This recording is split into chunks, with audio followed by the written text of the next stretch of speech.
Hello guys, welcome back to YouTube channel R2 coding में। So guys, आज के इस वीडियो में हम देखेंगे कि आप फुल स्टैक डेवलपर कैसे बन सकते हैं। Means how to become a full stack developer. Full stack developer बनने के लिए हमें क्या क्या चीज़ों की रिक्वायरमेंट होती है, क्या स्किल सेट आना चाहिए, किस लैंग्वेजेस में काम करना पड़ता है। सो आज सब कुछ हम इस वीडियो में देखेंगे। सो गाइस, आप यहाँ पर देख सकते हैं कि how to become a full stack developer. What is the mean by the full stack का पहले मतलब यहाँ पे समझते हैं। A full stack web developer is a person who can develop the both client and server side software. यहाँ पे क्या होता है, जो फुल स्टैक डेवलपर होते हैं वो एक पर्सन ऐसा जो पर्सन होता है जिसके पास क्लाइंट साइड और सर्वर साइड के सॉफ्टवेयर पे काम करने की एबिलिटी होती है। मतलब जो बंदा क्लाइंट साइड पे भी काम कर ले, सर्वर साइड पे भी काम कर ले, उसे हम बोलते हैं फुल स्टैक डेवलपर।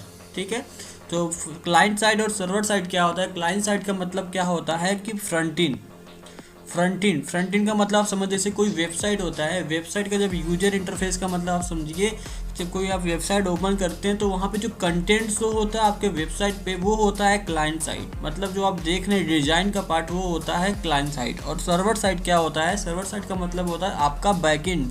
तो उसके पीछे जो आप वेबसाइट देखते हैं, उसके पीछे जो आप कुछ डेटा एंट्री करते हैं, अगर वो डेटा जहाँ पे सेव होता है जाके उनके डेटाबेस में सेव होता है, उसे बोलते हैं बैकएंड। तो इतना आपको समझ में आ गया। In additional to mastering HTML CSS C he also know how to. मतलब एडिशनल में उनके मास्टर्स होते हैं कि HTML और CSS भी जानते हैं। मतलब फ्रंट एंड का पार्ट अगर आपको, तो HTML CSS तो मोस्ट इम्पॉर्टेंट होता है ये फुल स्टैक डेवलपर बनने के लिए। ये तो बहुत बेसिक पार्ट होता है। ठीक है, तो वो जानते हैं कि program a browser like JavaScript, jQuery, Angular, ये जो पार्ट्स है हमारे, ये जो पार्ट्स है बेहद इंपॉर्टेंट होते हैं फ्रंट एंड पार्ट के लिए। जैसे जावास्क्रिप्ट हो गया, jQuery हो गया, एंगुलर हो गया और Vue.js हो गया। सो यहाँ पे आपको छोटा सा मैं इसका रिव्यू देते हैं कि ये जावास्क्रिप्ट, jQuery और एंगुलर क्या होते हैं। ये क्या देखिए होते हैं, जावास्क्रिप्ट जो होता है वो होता है बिहेवियर ऑफ वेब पेज। मतलब जो वेब पेज होता है, जो आप वेबसाइट ओपन करते हैं, किस तरीके से बिहेव होता है, वो जावास्क्रिप्ट वर्क करता है। और jQuery इसका एक लाइब्रेरी है जावास्क्रिप्ट का, जिसे भी हम बिहेवियर ऑफ वेब पेज ही बोल सकते हैं। ये भी कुछ इस तरीके से वर्क करता है। और जो एंगुलर है, एंगुलर भी उसका एक लाइब्रेरी है। ठीक है, सो नीचे यहाँ पे देखिए program as a server like PHP, ASP.NET, Python और Node.js। ये जो लैंग्वेजेस होते हैं, ये आपके प्रोग्रामिंग लैंग्वेजेस होते हैं जो बैकएंड में यूज किए जाते हैं। ठीक है, बैकएंड में जैसे कि आपका PHP हो गया, ASP.NET होता है, पाइथन होता है, Node.js होता है। सो ये आपका हो गया बैकएंड। और प्रोग्राम डेटाबेस लाइक SQLite और MongoDB, ये आपका रिलेशनल डेटाबेस होते हैं। जैसे कि MySQL जो होता है वो रिलेशनल डेटाबेस सिस्टम होता है। ठीक है, तो ये जो होते हैं ये कनेक्शन बनाते हैं front end to back end में। जैसे कोई आप एक फॉर्म होता है, यहाँ पे कोई एक फॉर्म हो गया। ठीक है, जब कोई वेबसाइट पे आप फॉर्म यहाँ पे अपना नेम वगैरह जो भी इंटर करते हैं, तो वो जो डेटा होता है वो बैकएंड में जाके स्टोर होता है। सपोज कोई बंदा यहाँ पे फुल स्टैक डेवलपर है, तो बैकएंड में स्टोर करने के लिए वो पाइथन का यूज़ करेगा। अगर वो पाइथन का यूज़ करता है, जरूरी नहीं कि पाइथन का यूज़ करने का, वो PHP का यूज़ करेगा, ASP.NET का यूज़ करेगा, Node.js का यूज़ करता है, जावा का यूज़ कर सकता है।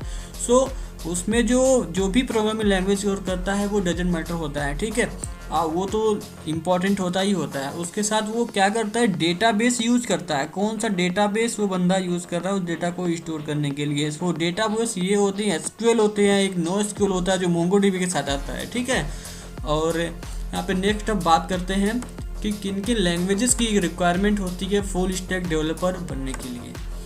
ठीक है, सो यहाँ पे देखिए, सबसे पहले आपको फ्रंट एंड का नॉलेज होना चाहिए। अगर आप फुल स्टैक डेवलपर बनना चाहते हैं तो आपको फ्रंट एंड आना चाहिए। ठीक है, और उसके साथ साथ आपको बैक एंड भी आना चाहिए। बिना बैक एंड के आपको कोई फुल स्टैक डेवलपर कह ही नहीं सकता है। ठीक है, सो फ्रंट एंड में जो लैंग्वेजेस रिक्वायरमेंट होती हैं, जैसे कि HTML, hypertext markup language, JavaScript, cascading style CSS and JavaScript. उसके बाद जावास्क्रिप्ट का जो आपका ये फ्रेमवर्क होता है बूटस्ट्रैप होता है, इसकी लाइब्रेरी जो होती है React.js होती है, फिर AngularJS होता है, फिर Vue.js होता है। सो ये जो पार्ट हैं आपके, ये टोटली पार्ट आपके हैं फ्रंट एंड के। सो सबसे पहले आपको ये चीज़ें होती हैं फुल स्टैक डेवलपर में।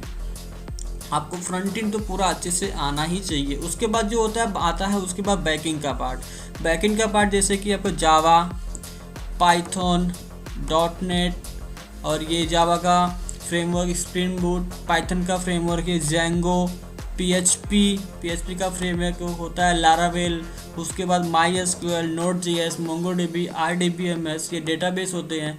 सो अगर आप फुल स्टैक डेवलपर बनना चाहते हैं तो इतनी लैंग्वेजेस आपको पढ़ना बहुत इम्पॉर्टेंट होता है, क्योंकि अगर आप इन सारी लैंग्वेजेस को नॉलेज नहीं रहेगा तो आप फुल स्टैक डेवलपर नहीं कहे जा सकते हैं। सो अगर आप फुल स्टैक डेवलपर बनना चाहते हैं तो इन सारी लैंग्वेजेस को आपको पढ़ना होता है, इसमें आपकी स्किल्स बनानी पड़ती हैं और इस पर अच्छा कमांड होना चाहिए, तब जाके आप एक फुल स्टैक डेवलपर बन सकते हैं। और फुल स्टैक डेवलपर का आजकल बहुत ज़्यादा डिमांडेबल लैंग्वेजेस हैं जो फुल स्टैक डेवलपमेंट में यूज़ किया जाता है, जैसे कि ये HTML CSS, जावास्क्रिप्ट, बूटस्ट्रैप और बैकएंड में पाइथन और जावा, ये 2 लैंग्वेज ऐसी हैं जो बहुत ज़्यादा डिमांडेबल लैंग्वेज होती हैं आज के टाइम पे। सो आई होप आपको समझ में आ गया होगा कि फुल स्टैक डेवलपर कैसे बनते हैं और किन किन लैंग्वेजेस की ज़रूरत पड़ती है और इसमें किन किन लैंग्वेजेस का यूज होता है। सो आई होप कि आपको वीडियो पसंद आया होगा। अगर आपको वीडियो पसंद है तो मेरे चैनल को लाइक करें, सब्सक्राइब करें, साथ ही बेल आइकन को प्रेस कर लीजिएगा। मिलते हैं अगले वीडियो में। Thank you.